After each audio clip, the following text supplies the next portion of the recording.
Hola, mi nombre es María Alejandra Osorio Bolaños, soy estudiante de Ingeniería Electrónica e Ingeniería de Sistemas de la Universidad Autónoma de Manizales. Les voy a presentar sobre la simulación y representación de operaciones cuánticas de un qubit. Pertenezco al semillero Pilar del Grupo de Investigación de Física y Matemáticas con énfasis en la formación de ingenieros, en el que se realizan diferentes actividades como medición de parámetros físicos por medio de diseño de experimentos, el estudio de la información y computación cuántica. También exploran diferentes métodos de enseñanza en el aula por parte del profesor, el cual se tiene un interés claro en estudiar la física en general. Nuestro asesor es el profesor Pablo César Cárdenas del Departamento de Física y Matemáticas. Empezaremos introduciendo algunos elementos generales para el entendimiento del tema de investigación, acompañada de una motivación que indica la razón de su estudio y su aplicación en diferentes áreas de la ciencia, para luego entender por qué se debería estudiarla y concluyendo con algunos antecedentes por destacar. Después se presentará el planteamiento del problema, el cual se enfrentó enfatizando en su justificación. También se presentarán los objetivos generales y específicos, el marco teórico referencial que describirá una breve definición del qubit, cómo se representa y sus operadores. Una vez mencionado la metodología, el cual se trabajó, pasaremos a presentar los resultados según los objetivos propuestos y por último las referencias. En elementos generales tenemos interés en el estudio del paradigma de computación cuántica y sus consecuencias. Por lo tanto, se quiere estudiar las ideas y conceptos relevantes de la teoría cuántica, apropiando el lenguaje adecuado e identificando los principios de la mecánica cuántica. Esto nos motiva a identificar que la teoría de la computación cuántica puede ayudar a resolver problemas de alta complejidad computacional. En principio, un computador cuántico puede modelar moléculas complejas, estas pueden ser orgánicas, diseño de materiales, finanzas, criptografía, etc. También el desarrollo tecnológico ha permitido construir computadoras que operan según la computación cuántica, que pueden tener un enorme potencial para realizar cálculos utilizando algoritmos novedosos, involucrando cantidades de datos mucho más allá de la capacidad de las supercomputadoras actuales, aunque por ahora poseen una aplicabilidad limitada. Un ejemplo sería el computador del IBM. La inversión en tecnologías cuánticas alrededor del mundo está dada por el siguiente mapa, obtenido del documento de tecnologías cuánticas, que como se puede ver, posee un alto nivel de financiación para el desarrollo de tecnologías cuánticas, siendo pionera China con 10 billones de dólares, seguido de Estados Unidos con 1.3 billones de dólares. Ahora, ¿por qué estudiar computación cuántica?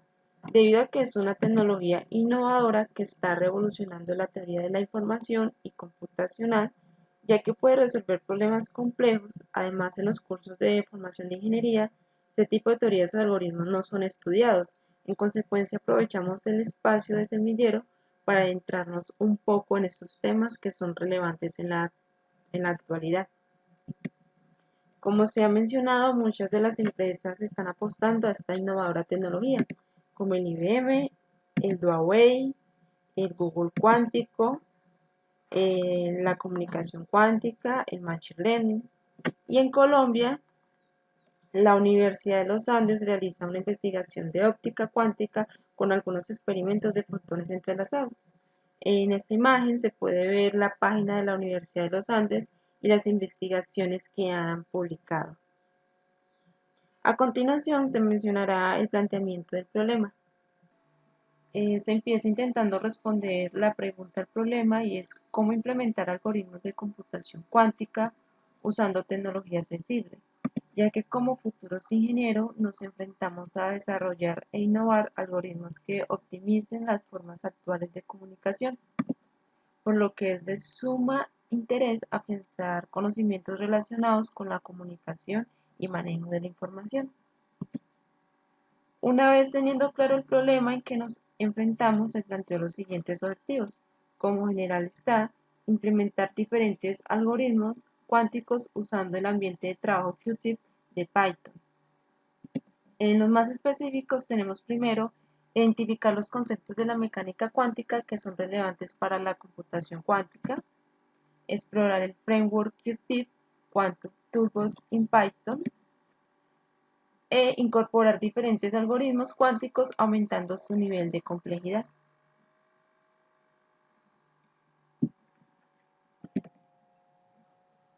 El qubit es el sistema más simple con dos posibles estados que pueden representar el estado de superposición de un bit.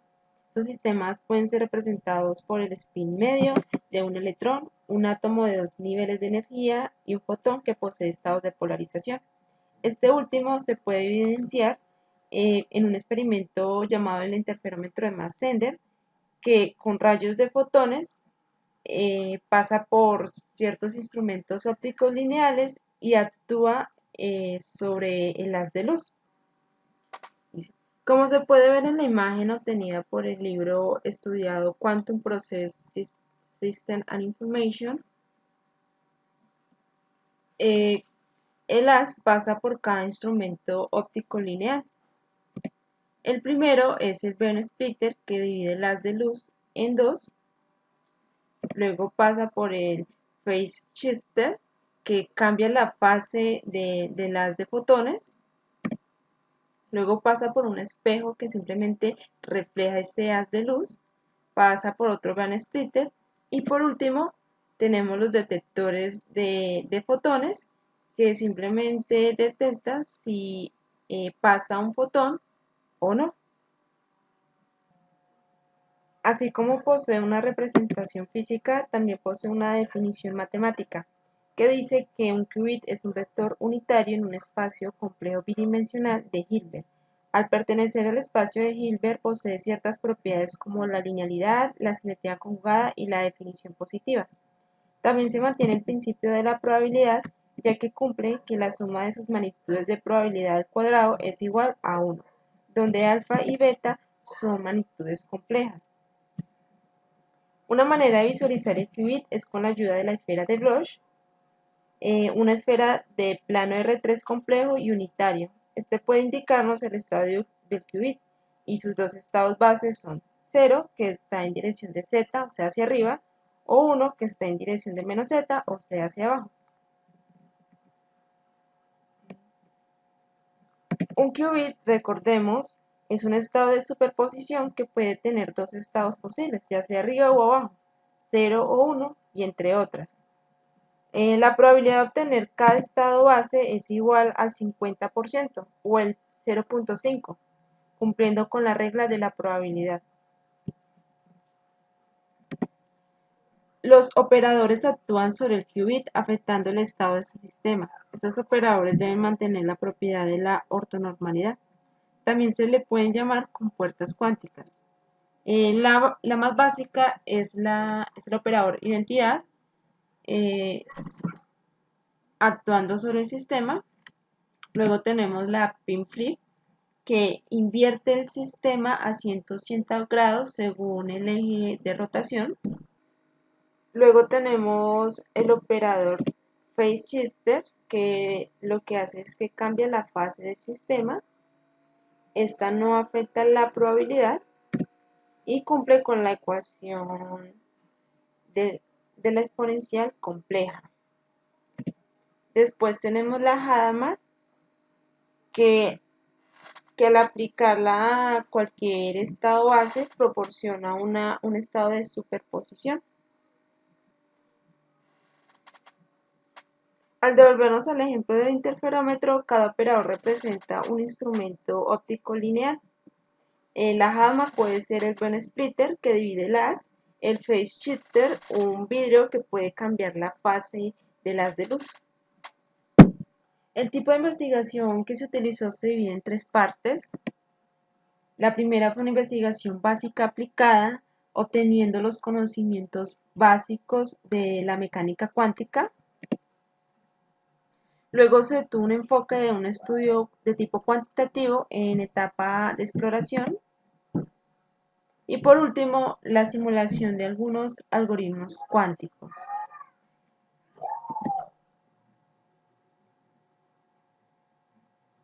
Para llegar a cumplir cada uno de los objetivos propuestos, primero se estudió los conceptos básicos de computación cuántica con el libro Quantum Process System and Information. Ya teniendo una base suficiente de entendimiento del tema, se simuló algunas operaciones básicas del qubit por medio de turbos QTIP, que es totalmente libre. Y esto se realizó con el lenguaje de programación Python, que es fácil de entender. A continuación se mostrará los resultados obtenidos por medio de turbos. Se simuló algunas operaciones básicas sobre el qubit que son representadas en la esfera de Bloch. Primero se simuló los vectores bases. Recordemos que 0 es un vector de dimensión 2, que es 1 y 0, y 1 es el vector 0 y 1. Al simularlo por medio de turbos QTIP, la esfera de Bloch lo visualizaría de esta manera, siendo 0 hacia arriba y 1 hacia abajo. También se simuló el operador pin-flip, que rota sobre el eje X y que actúa al estado de base 0. Esta sería la representación matricial y en la esfera de Bloch se vería de esta manera. El verde es el estado base que luego de aplicarle al operador pin-flip se transformaría de esta manera.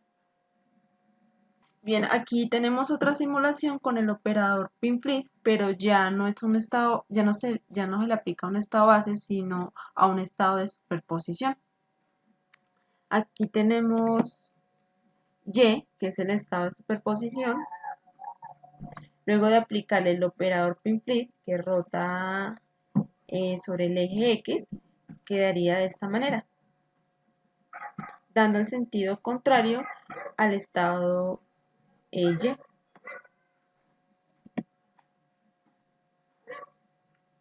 Aquí también se le aplica el operador pin-flip a un estado de superposición, pero ya no en sentido Y, sino en sentido X. Como está rotando en el eje X, pues el estado de superposición, al aplicarle el operador o la compuerta cuántica, quedaría de la misma manera. Tenemos la representación matricial, que efectivamente me queda de la misma forma, luego de aplicarle el operador. Luego también se simuló el operador de Hadamard, que convierte el estado a un estado en superposición. Aquí se le aplicó al estado base 0, que luego de proyectar el operador Hadamard, lo convertimos a un estado de superposición en dirección en X. Ahora aquí se lo aplicamos ya no el estado del vector base 0, sino ya el estado de vector base 1, que me quedaría en sentido contrario del eje X. Aquí se le aplicó el operador Hadamard a un estado de base en superposición. En la representación de la esfera de Bloch me queda en sentido contrario al eje Y. Ahora utilizamos el operador phase shifter, que se lo aplicamos a un estado de superposición en menos X con un ángulo de fase pi. Esta es la representación matemática, que luego de aplicar el phase shifter obtenemos un estado de superposición en dirección en X. Ya no utilizamos un ángulo de pi, sino de pi medios, que aplicarlo al mismo estado de superposición en dirección en menos X, obtenemos un estado en superposición, pero en dirección en menos Y. Bueno, aquí tenemos las referencias que se utilizaron, destacando la del libro Quantum Process System and Information, el artículo de tecnologías cuánticas del Banco Interamericano de Desarrollo, a la librería QTIP, a la página del IBM y entre otras. Y por último, agradecer a los organizadores REDSI del Encuentro Departamental de Semilleros de Investigación de Caldas, a la Universidad Autónoma por la participación y a los que vieron mi presentación. Muchas gracias.